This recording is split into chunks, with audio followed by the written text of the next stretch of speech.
TV 24 news ವಾಹಿನಿಗೆ ಸ್ವಾಗತ.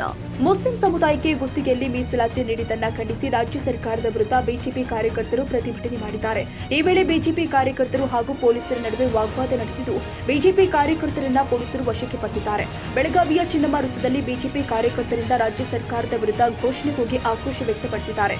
ರಾಜ್ಯ ಸರ್ಕಾರ ಬಜೆಟ್ ಮಂಡಿಸಿದ್ದು ಹಿಂದೂ ವಿರೋಧಿ ಬಜೆಟ್ ಹಾಗೂ ದಲಿತರ ಅನುದಾನವನ್ನ ತನ್ನ ಗ್ಯಾರಂಟಿ ಯೋಜನೆಗೆ ಬಳಕೆ ಮಾಡಿಕೊಂಡಿದೆ ಎಂದು ಆರೋಪಿಸಿ ಬಿಜೆಪಿ ಕಾರ್ಯಕರ್ತರು ರಾಜ್ಯ ಸರ್ಕಾರದ ವಿರುದ್ಧ ಧಿಕ್ಕಾರ ಕೂಗಿ ಜಿಲ್ಲಾಧಿಕಾರಿ ಕಚೇರಿ ಎದುರು ಅಳವಡಿಸಲಾದ ಗ್ಯಾರಂಟಿ ಯೋಜನೆಯ ಬ್ಯಾನರ್ ಹರಿದು ಆಕ್ರೋಶ ವ್ಯಕ್ತಪಡಿಸುತ್ತಾ ಇದ್ದ ವೇಳೆ ಪೊಲೀಸರು ಆಗಮಿಸಿ ತಡೆದ ಪರಿಣಾಮ ಪೊಲೀಸರು ಹಾಗೂ ಕಾರ್ಯಕರ್ತರ ನಡುವೆ ಮಾತಿನ ಚಕಮಕಿ ನಡೆಯಿತು.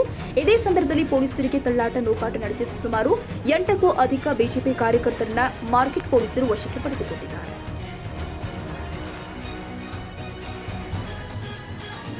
ಕನ್ನಡಿಗರ ಮೆಚ್ಚಿನ ನಿಮ್ಮ ಟಿವಿ 24 ಕನ್ನಡ ನ್ಯೂಸ್ ವಾಹಿನಿ ಇದೀಗ ಟಿವಿಯಲ್ಲಿ ಲಭ್ಯ. ಕರ್ನಾಟಕ ಮತ್ತು ದೇಶ ವಿದೇಶದ 360 ಡಿಗ್ರಿ ಸುದ್ದಿ ಹಾಗೂ ಉತ್ತರ ಕರ್ನಾಟಕ, ಬೆಳಗಾವಿ, ಬಾಗಲಕೋಟೆ, ಧಾರವಾಡ, ಹಾವೇರಿ, ಗದಗ, ಬಿಜಾಪುರ ಜಿಲ್ಲೆಯ ಕ್ಷಣ ಕ್ಷಣದ ವಿವರವನ್ನ ಪಡೆಯುವುದಕ್ಕೆ ಟಿವಿ 24 ಕನ್ನಡ ನ್ಯೂಸ್ ವಾಹಿನಿಯನ್ನ ಲೈಕ್ ಮಾಡಿ, ವಿಡಿಯೋಗಳನ್ನ ಶೇರ್ ಮಾಡಿ, ಕಮೆಂಟ್ ಮಾಡುವ ಮೂಲಕ ನಮ್ಮ ವಾಹಿನಿಗೆ ಸಹಕಾರ ನೀಡಿ ಮತ್ತು ಚಾನೆಲ್ ಅನ್ನ ಸಬ್ಸ್ಕ್ರೈಬ್ ಮಾಡಿ. Thank you.